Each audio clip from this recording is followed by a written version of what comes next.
Hello mga kabayan! Welcome to my channel, Teacher Timmy Talks. At ngayon, pag-uusapan natin ang mga iba't ibang mga side hustles na pwede mong gawin kapag natapos ka na sa iyong 8 to 5 jobs. Marami sa atin mga kabayan ang empleyado at lalo na yung mga kabayan sa abroad na OFWs or yung mga empleyado na nandito sa Pilipinas, alam naman natin na minsan o kadalasan, hindi sumasapat ang ating kinikita sa ating 8 to 5 jobs. And because of that, andito si Teacher Timmy at naghanap tayo ng mga side hustles online para madagdagan natin ang ating mga salaries or extra income. So, ito na. Number 1, side hustle, freelancing. Gamitin ang inyong mga skills. Kung may mga skills ka sa writing, designing, or programming, pwede kang mag-freelance at kumita ng pera. Mga websites, eto na mga kabayan, kailangan take note of this. Mga websites na pwede mong applyan at paglagyan ng mga profiles mo or resume mo para makapasok sa freelancing jobs, Upwork, Freelancer, at Fiverr. Yan yung mga magagandang lugar para makapagsimula. Marami pang iba, syempre. Once you start and get the hang of it, makikita mo at maiko-compare mo yung pagkakaiba ng iba't ibang mga sites na yan. Paano gawin? Gumawa ng resume. Doon online mismo, gumawa ka ng profile, mag-bid ng mga projects, at kumita ng pera sa pamamagitan ng paggawa ng mga small projects. Ito lang yung mga patok sa mga, like ngayon, more on data entry, ganon, graphics designs, logo making, or anything na po pwede mong gamitin yung skill mo.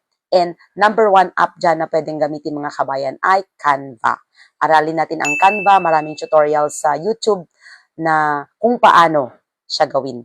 And very easy lang siya, madali lang siyang gawin. Actually, ako din, nagsimula ako, pero sa akin, ginagamit ko siya sa content creation, sa pag-vlog. At nagagamit ko talaga ang Canva sa thumbnails. Yan.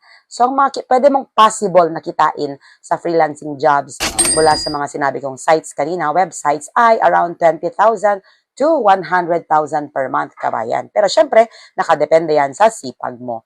Sabi ko nga, para sa mga empleyado din yan, no work, no pay. And per project po kasi yan. Number 2, online tutoring. Para po ito sa mga teachers, mga kabayang teachers.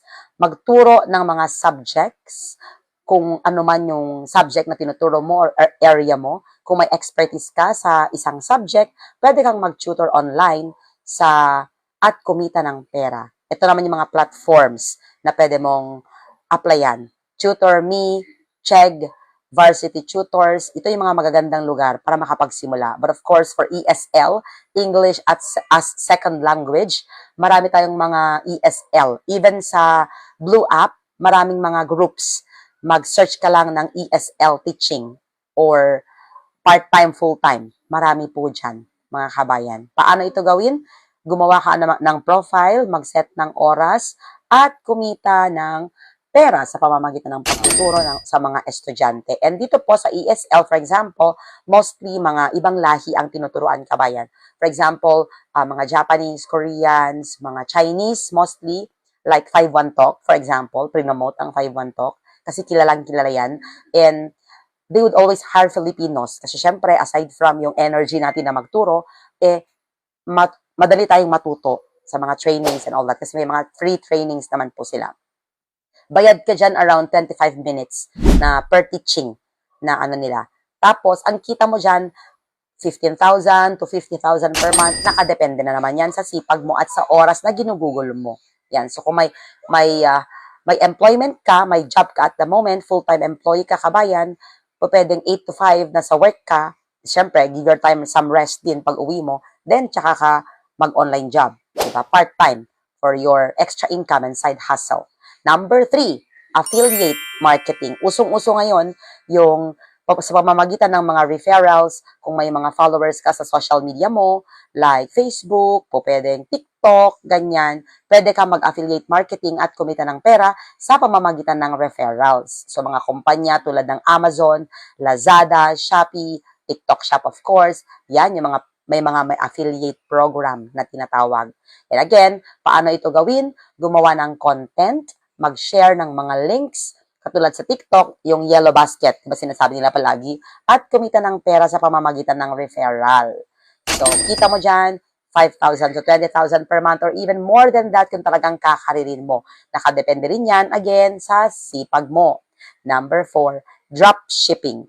Anong pagkakaiba ng affiliate marketing sa drop shipping? Ito naman po ang drop shipping. Magbenta ng mga products online. Pwede kang mag-drop shipping at kumita ng pera sa pamamagitan ng pagbebenta ng mga products online na hindi mo naman talaga hawak. Hindi mo kailangan mag-keep ng stocks, hindi mo kailangan mag-inventory, kasi ang dropshipping, ikaw yung middleman. Ibig sabihin, nag-post ka lang ng item pero wala po sa'yo on hand ang item. Then, kapag may umorder po sa'yo,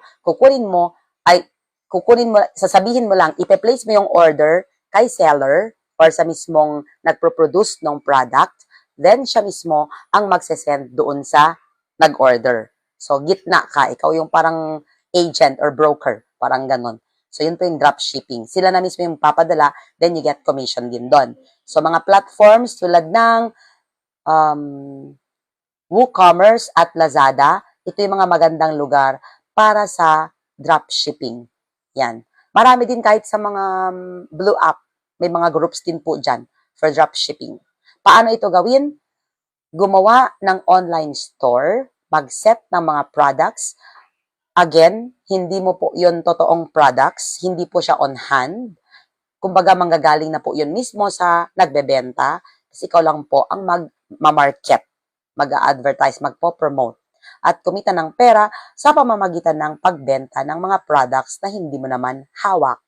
Ang maganda doon, safe, kasi hindi ka ang nakikip ng inventory. So, wala kang kalugi-lugi. Kita, 20,000 up per month. Depende na naman sa sipag mo at sa marketing strategy mo. Kasi syempre, hindi lang po ikaw ang gumagawa niyan. Di ba? Number 5, stock photography. Yan. Alam mo ba na yung pag selfie-selfie, hindi naman selfie. Pero pag picture-picture mo, kung magaling ka sa photography, kung may skills ka sa photography, not necessarily yourself ang picturean mo o i-photoshoot mo, pero mga bagay-bagay sa paligid mo.